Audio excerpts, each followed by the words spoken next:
सद्यस्थितीमध्ये धर्मेंद्र प्रधानांचा राजीनामा घेतल्यानंतर मागं एक आताचे संरक्षण मंत्री माननीय राजनाथ सिंहाचं एक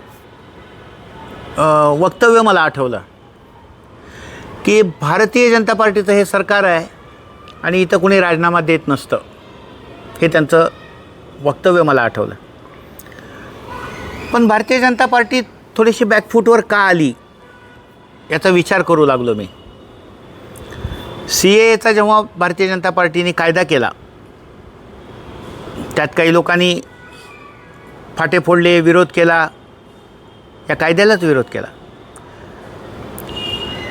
NRC करायचं ठरवलं, भारतीय नागरिकाचं एक रजिस्टर करावं असं ठरवलं, त्याला विरोध केला. कृषी कायदा भारतीय जनता पार्टीने त्या काळात पार्लमेंटमध्ये मंजूर केला, तर तो कायदा 1 वर्षापेक्षा जास्त दिवस आंदोलन करून शेतकऱ्यांनी वापस घ्यायला लावला. UPSCमध्ये joint director, joint secretary, deputy secretary अशी जी पदं आहेत ते UPSCची पदं, यांना 5 वर्षासाठी डायरेक्ट एंट्री करायचा एक त्यांनी कायदा केला होता. त्यानुसार काही लोकांना अपॉइंटमेंट पण दिल्या. त्याला काही लोक कोर्टात गेले, काही लोकांनी विरोध केला. आज शिक्षण मंत्री धर्मेंद्र प्रधान यांचा राजीनामा या सरकारनं द्यायला लावला आणि SIR जेव्हा चालू केलं तेव्हा या सरकारच्याला विरोध झाला. IKS आणल्याबरोबर बघा आता पुन्हा गुरुकुल पद्धती चालू झाली आणि भारतीय ज्ञान परंपरा आणि अशा पद्धतीनं चर्चा काही लोकांनी केली.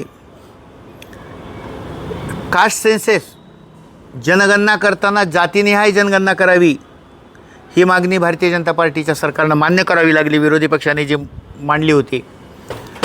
तर याच्यामुळं एक साधारण असं वातावरण झालं आहे की भारतीय जनता पार्टी काही काळ बॅकफूटवर जाते आहे का. तर याच्यामध्ये काही प्रमाणात भारतामध्ये अशा पद्धतीचं वातावरण, बऱ्याच कायद्याला विरोध करून थेट विरोध करता येत नाही म्हणून असे काही कायदे लोकांना उचकवून त्याला विरोध करायचं काम काही लोक ठराविक करतायत. तिथं मी FCRAचं सांगितलं. FCRAचा कायदा केल्यापासून 21,000 संस्था बंद पडायच्या मार्गावर आहेत, ज्यांचं आत्तापर्यंत 1955-60 पासून 56 पासून लाखो कोटी म्हणजे त्या काळात डॉलरवर लाखो कोटी रुपये भारतात आले. त्या पैसा कुठं गेला आहे? मग हा धर्मांतरणासाठी गेला आहे का? हा पैसा देशात अराजकता निर्माण करण्यासाठी गेला आहे का? हा पैसा अजून कोणत्या मार्गानं कुठं जातो याचा शोध भारत सरकारने घ्यायला चालू केला आणि त्यांनी कठोर पावलं उचलली, कायदा केला. मग हे FCRAला डायरेक्ट विरोध करता आला नाही, कारण ते लक्षात आलं असतं.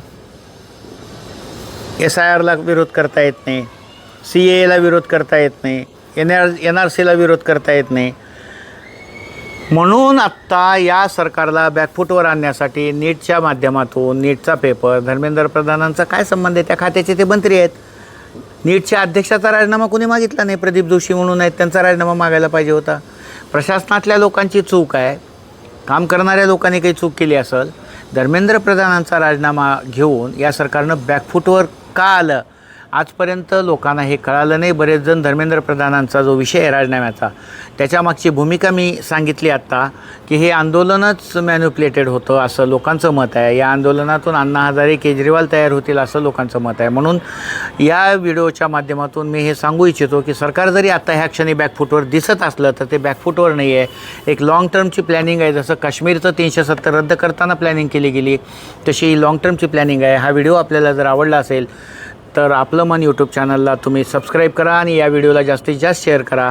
मी डॉक्टर जगन्नाथ पाटील आपणास विनंती करतो की हा व्हिडिओ जास्तीत जास्त शेअर करा. धन्यवाद.